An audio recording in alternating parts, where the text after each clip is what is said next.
Il y a des personnes que tu croises seulement quelques secondes, et pourtant, quelque chose en toi s'apaise.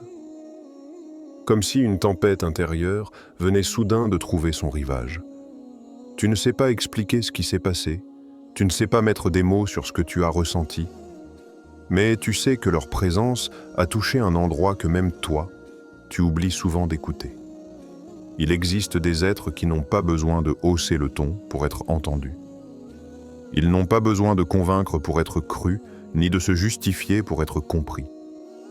Leur regard porte une clarté qui traverse les défenses, leur silence vaut plus que les discours les plus travaillés, et leur manière d'être enseigne sans même essayer d'enseigner.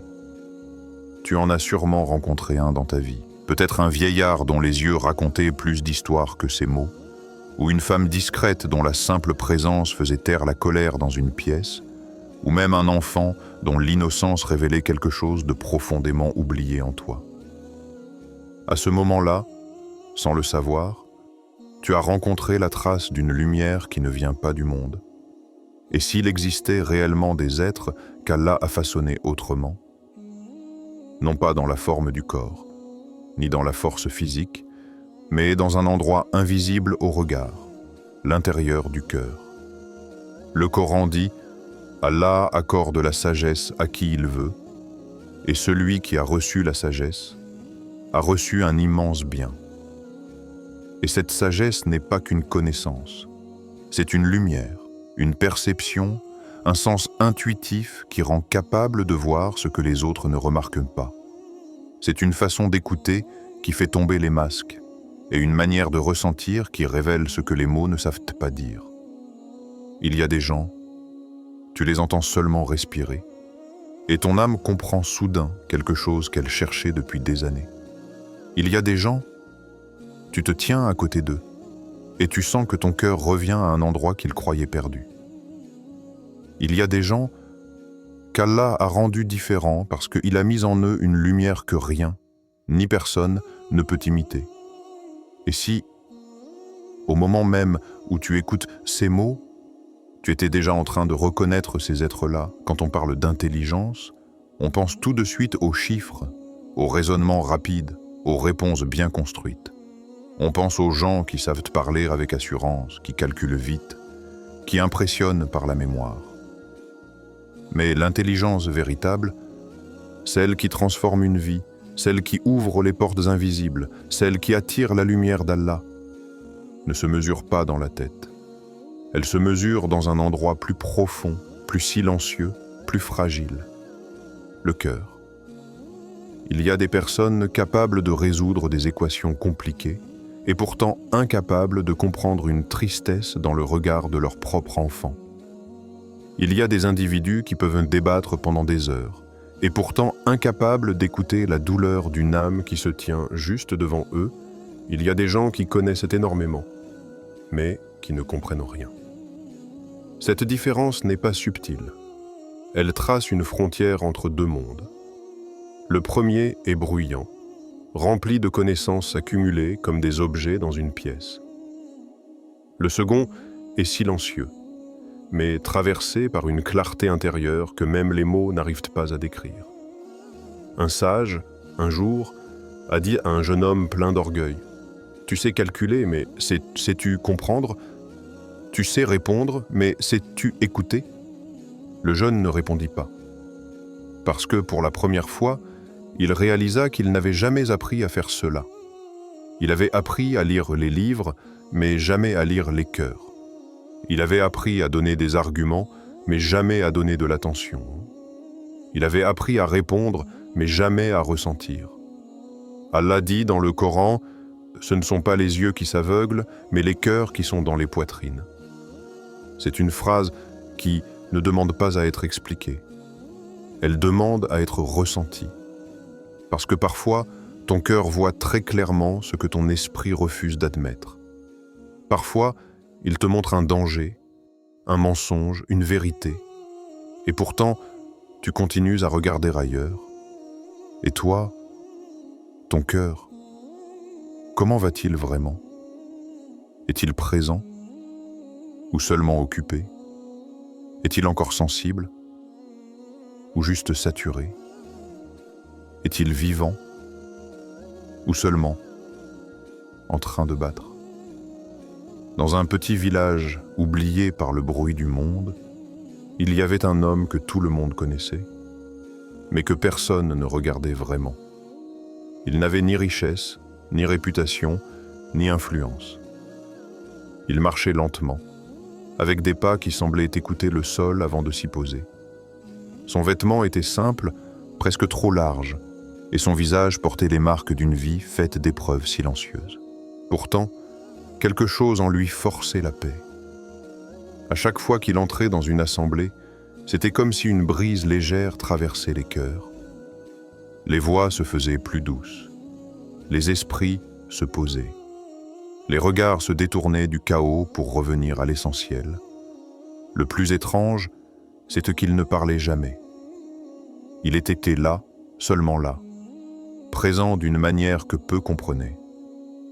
Un jour, un riche notable du village, fasciné par ce mystère, l'interpella devant tout le monde. « Dis-moi, pourquoi les gens t'écoutent alors que tu ne parles jamais ?» La question résonna comme une accusation. Mais l'homme pauvre sourit, ce sourire humble qui n'a besoin d'aucune mise en scène. Il répondit « Parce qu'Allah met parfois dans le silence ce qu'il n'a pas mis dans les discours. » La pièce resta figée. Personne ne trouva quoi dire. C'était comme si ce simple phrase avait ouvert une porte invisible dans le cœur des personnes présentes. À cet instant, beaucoup comprirent que certaines âmes parlent par leur présence, comme des lanternes allumées dans la nuit, comme des miroirs qui renvoient à chacun son propre état intérieur. Ce n'était pas son absence de parole qui impressionnait, mais ce que son silence révélait. On raconte que cet homme avait traversé des épreuves qui auraient détruit n'importe quel autre cœur. L'abandon, la perte, la solitude, la pauvreté. Mais au lieu de se briser, son cœur s'était poli. Comme un diamant que l'on trouve enfoui sous la terre, il avait été formé dans l'obscurité. Et pourtant, il brillait plus fort que ceux taillés dans le luxe. Allah dit, ceux qu'il a rapprochés, il purifie leur cœur. Et peut-être que sa lumière venait simplement de là. Et toi, quelles épreuves t'ont poli sans que tu t'en rendes compte? Quelles nuits ont sculpté ta patience? Quels chagrins ont aiguisé ta sensibilité? Quels silences ont agrandi ton âme? Il existe, dans ce monde agité et bruyant, une catégorie d'êtres que l'on ne remarque pas tout de suite. Ils ne cherchent pas à être vus. Ils ne cherchent pas à être entendus. Ils ne cherchent pas à être suivis. Et pourtant, ils finissent toujours par marquer les cœurs qui croisent leur route. Les élus d'Allah ne sont pas ceux qui parlent le plus fort, ni ceux qui imposent leur présence, ni ceux qui montrent leurs œuvres comme des trophées. Ils traversent la vie avec une discrétion qui pourrait presque passer pour de la faiblesse, mais leur silence porte une densité que même 1000 discours ne peuvent atteindre. Car chez eux, l'intelligence n'est pas une accumulation, c'est une lumière. Une clarté intérieure qui éclaire même quand ils éteignent toutes leurs paroles. Elle n'a pas besoin d'être expliquée, elle se ressent. Elle n'a pas besoin d'être prouvée, elle s'impose sans s'imposer. Ces êtres-là possèdent une sensibilité rare, comme une antenne invisible qui capte les vibrations des âmes qui passent près d'eux. Ils comprennent ce que les autres n'avouent jamais, pas parce qu'ils sont plus intelligents que les autres, mais parce que leur cœur a été travaillé, nettoyé, élargi par Allah lui-même. Ils sentent la douleur sans qu'on la décrive, la fatigue sans qu'on la dise, la tristesse cachée derrière un sourire, la blessure dissimulée dans une blague. Ils inspirent sans jamais essayer, parce que leur simple manière d'exister devient un rappel silencieux. Ils enseignent en vivant, pas en parlant. Ils rappellent Allah sans même prononcer son nom. Ils montrent la patience dans leur façon de respirer, la sagesse dans leurs efforts discrets, l'humilité dans leurs choix invisibles.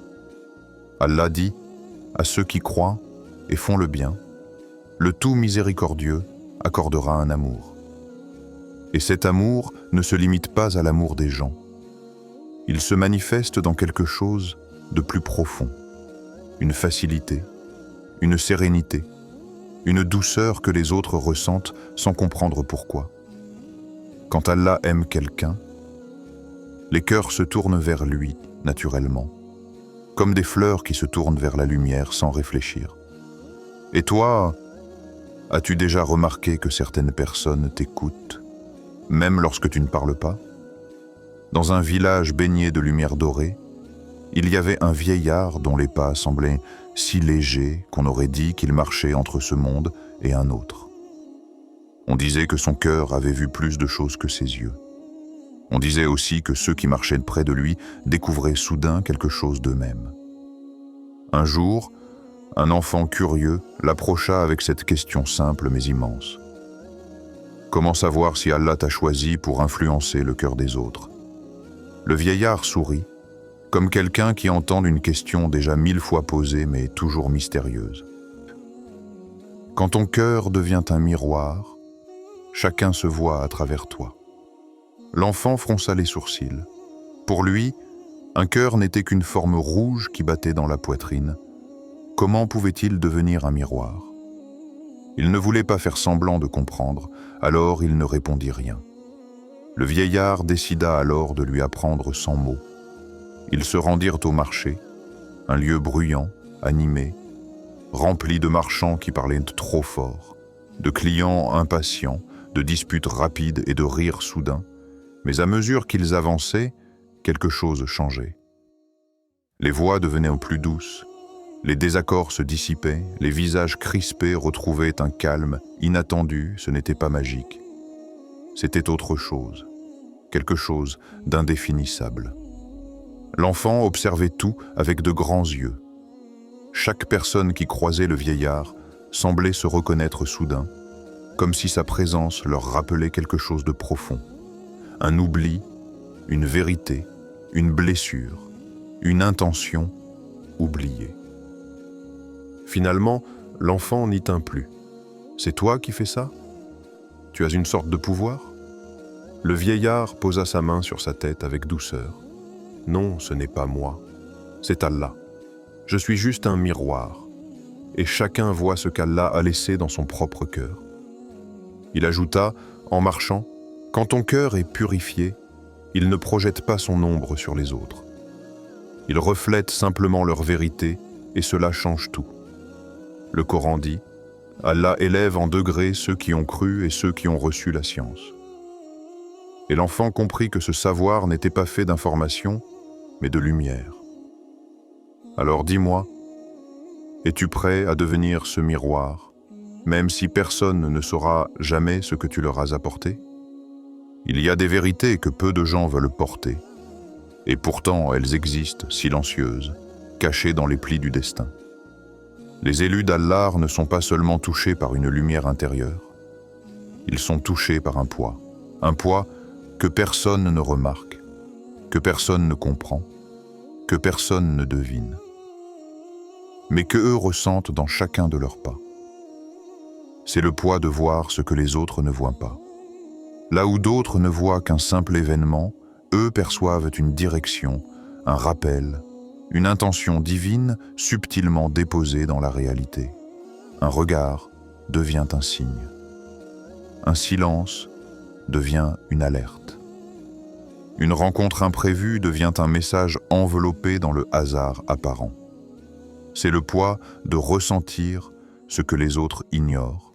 Ils sentent les fractures dans un cœur, les cicatrices qu'une personne ne dit jamais, les tempêtes que même les mots ne peuvent décrire. Ils sentent la lourdeur dans l'air, l'agitation cachée derrière un sourire, la fatigue d'une âme qui a trop porté. Ils ressentent tout, non par faiblesse, mais parce que Allah leur a donné un cœur trop vivant pour fermer les yeux. C'est le poids d'être touché par des signes que d'autres appellent coïncidence. Un verset récité au bon moment. Une phrase entendue sans chercher. Un rêve qui ressemble à une réponse. Une rencontre qui tombe comme une évidence. Les élus avancent dans un monde doublé d'un autre monde, celui des signes, le monde où rien n'est accidentel, où chaque souffle peut devenir un rappel, où chaque instant a un sens invisible. Allah dit, dans la création des cieux et de la terre, il y a des signes pour ceux qui réfléchissent. Ce verset n'est pas une phrase, c'est une porte. Une porte que seuls certains savent voir, parce qu'ils ne regardent pas avec leurs yeux, mais avec leur cœur. Les élus ne cherchent pas la lumière. Elle marche avec eux. Ils ne cherchent pas l'approbation, elle les fatigue. Ils ne cherchent pas l'attention, elle les éloigne. Ils cherchent Allah, et tout le reste s'efface autour d'eux. Et maintenant, réponds honnêtement. Et si ce message était ton premier signe,